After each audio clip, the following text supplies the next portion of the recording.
Fala, galera intensiva, meu nome é Ivens, sejam bem-vindos a mais um Questões Comentadas. Hoje, nosso vídeo de número 232.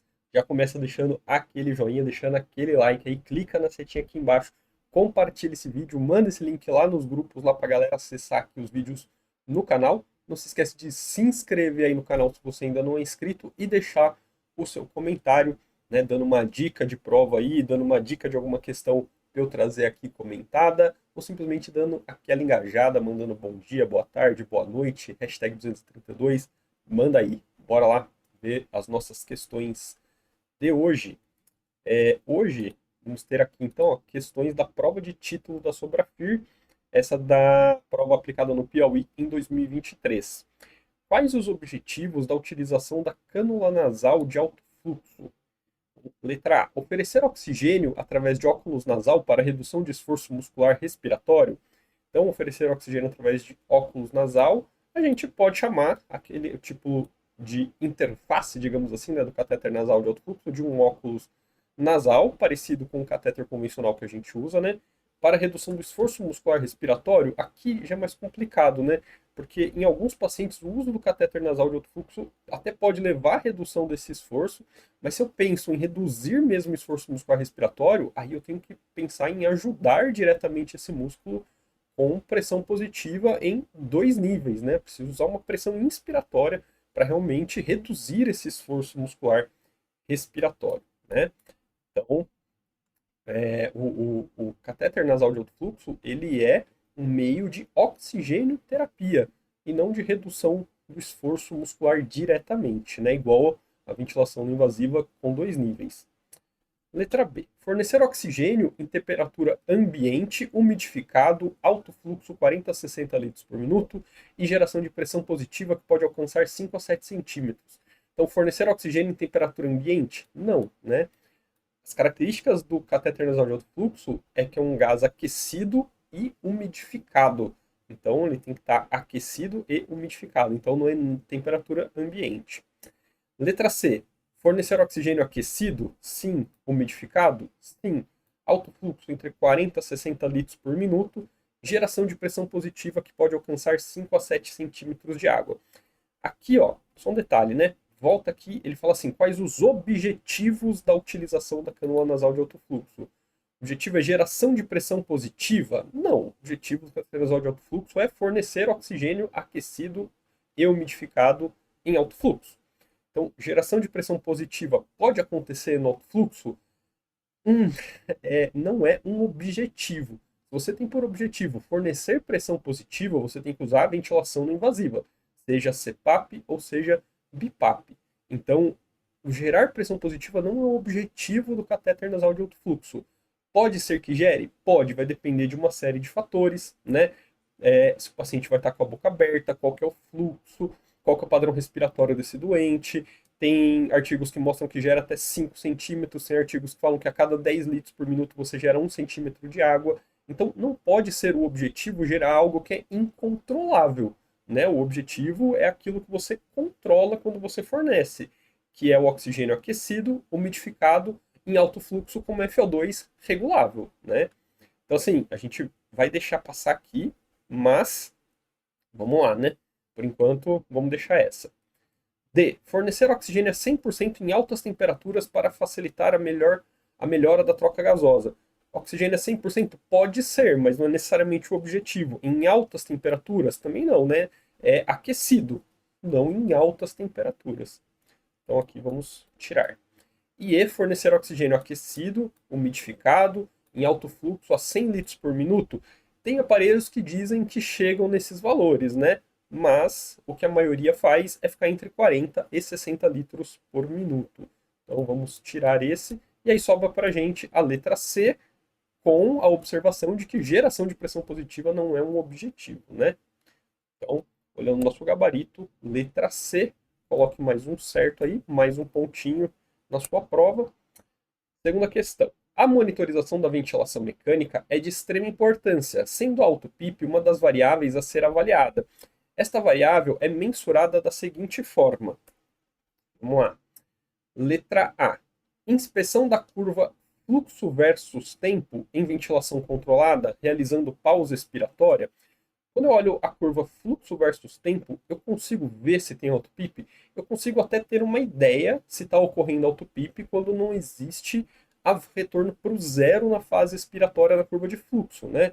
Por quê? Porque quando a curva expiratória de fluxo volta a zero, quer dizer que não tem mais passagem de ar, quer dizer que todo o ar que poderia ser expirado já foi expirado.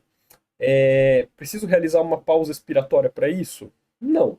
Até porque se eu realizar uma pausa, a curva de fluxo vai para o zero, porque na pausa não tem fluxo, né? Então ela vai para o zero. Então não preciso realizar pausa expiratória. E na curva de fluxo versus tempo, eu não consigo fazer o que ele está pedindo aqui, ó, que é mensurar, né? Esta variável é mensurada, ou seja, ela é medida de que forma? Então, eu mensuro ela na curva fluxo versus tempo? Não, eu tenho uma ideia de que se pode ou não ter autopip, mas eu não faço ideia de quanto, né? Inspeção de curva fluxo versus volume em ventilação controlada, realizando pausa expiratória. Aqui também dá para a gente ter essa ideia de se está ocorrendo autopip, mas eu não faço ideia de como mensurar. Ele pergunta, né, realizando pausa expiratória, ele vai perguntar aqui em outras, por exemplo, pausa inspiratória, né? Quando você faz pausa, o que você está fazendo? Então, quando eu faço pausa, eu tô. O que significa, né? Fazer uma pausa na ventilação mecânica? Eu estou fechando as válvulas do ventilador. Por que eu quero fechar a válvula do ventilador mecânico? Então, por exemplo, na inspiração, a válvula expiratória está fechada, ele abre a válvula INS, enche o pulmão de ar. Quando termina a inspiração, ele fecha a INS e abre a ES. Esse seria o funcionamento normal.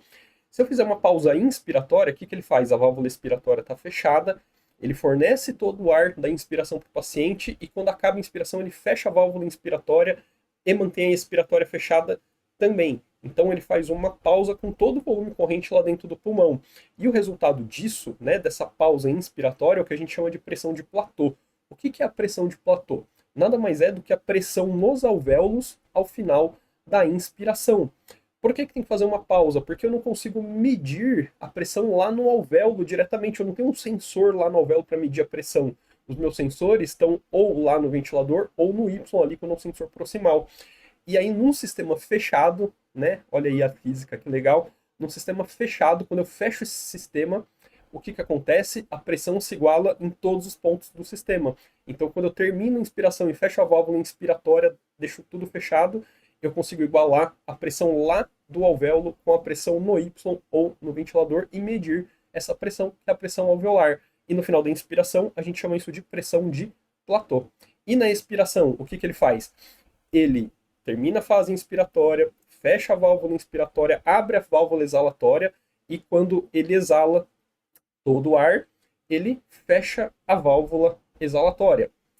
E aí, o que acontece? Agora eu estou medindo a pressão nos alvéolos ao final da expiração, após exalar todo o ar. O que eu imagino encontrar nesse momento? A mesma pressão que é ajustada no ventilador, que é a pressão positiva no final da expiração, que é o que a gente chama de PIP. Se a pressão está diferente da PIP, então se eu tenho uma PIP de 5 e ele está me dando uma pressão de 8, quer dizer que eu tenho mais pressão nesse alvéolo do que programado no ventilador. Então eu tenho o que a gente chama de alto PIP. Então é isso que a gente está fazendo, né? Então, só voltando aqui, na B, na curva fluxo versus volume, eu não consigo mensurar, eu consigo ter uma ideia se tem ou não, porque não exala todo o ar, não zera o fluxo, mas eu não consigo medir. Na C, inspeção da curva pressão versus tempo em ventilação controlada, realizando uma pausa expiratória. Então, na pressão, curva pressão versus tempo, ventilação controlada, fiz uma pausa expiratória, vou ter uma noção da pressão que eu tenho com as válvulas fechadas, se está igual ou não à do ventilador. Então aqui parece que, né, temos algo aqui na letra C. Letra D, inspeção da curva fluxo versus tempo.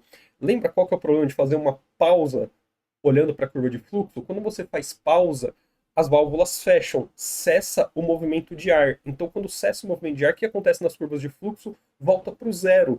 E aí eu não consigo mensurar nada. E outra, na curva de fluxo, eu só consigo ver fluxo. Autopip é pressão. Então eu teria que olhar para a curva de pressão. E aqui, veja, você nem precisava saber muita coisa. Só precisava saber que pip é pressão e você tem que olhar para a curva de pressão para mensurar pressão, né? Que loucura, né? Então, ó, D você pode tirar porque é fluxo versus tempo, e ele fala de pausa inspiratória. Na E, fluxo versus volume, e ele fala de pausa inspiratória, então também não é. Então, ficamos aqui com a letra C. Então, para eu fazer o que ele pede aqui na questão, ó, que é mensurar a autopip, saber quanto de autopip tem mesmo, eu tenho que olhar para a curva de pressão e eu tenho que fazer uma pausa expiratória para saber se a pressão após fechar a válvula no fim da expiração, essa pressão é igual àquela ajustada no ventilador ou não, é uma pressão acima da ajustada no ventilador, que vai me mostrar aí quanto de autopip tem. E aí, bora ver o nosso gabarito, ele colocou como letra A. Então aqui na letra A, fluxo versus tempo, eu até posso ter uma noção se vai ter autopip, mas não consigo mensurar e saber exatamente. E se eu fizer uma pausa expiratória e olhar para a curva de fluxo, o que eu vou ver é que tem fluxo zero, e isso não me traz dado nenhum sobre a autopip, tá? Então aqui a correta é letra C, mas o gabarito trouxe como letra A. Então você vai ter que entrar com um recursinho aí para ganhar esse pontinho. Beleza? Não esquece de entrar com o joinha, com aquela curtida aí também nesse vídeo antes de partir para a próxima. Compartilhar clicando na setinha que tem aqui embaixo. Se inscreve no canal se você não é inscrito. Deixa o seu comentário. Você fez essa prova? Você fez recurso? Né? Ou deixa seu comentário aí só para dar aquela engajada. Eu vejo você no próximo vídeo. Até lá.